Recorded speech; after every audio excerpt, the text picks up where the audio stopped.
السلام علیکم ورحمۃ اللہ وبرکاتہ۔ حدیث پاک قال النبی صلی اللہ تبارک و تعالی علیہ وآلہ وسلم من احب سنتی فقد احبنی ومن احبنی کان معی فی الجنہ او کما قال علیہ الصلاۃ والسلام۔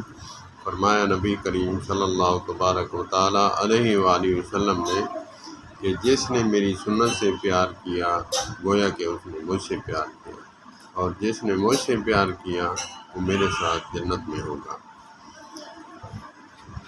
اللہ پاک آقا کریم علیہ الصلوۃ والسلام کی معیت نصیب فرمائے اور آپ کا ساتھ نصیب فرمائے، تو سنت سے پیار کریں اور سنتوں کو اپنائیں۔ اللہ پاک مزید عمل کی توفیق عطا فرمائے۔ السلام علیکم ورحمۃ اللہ۔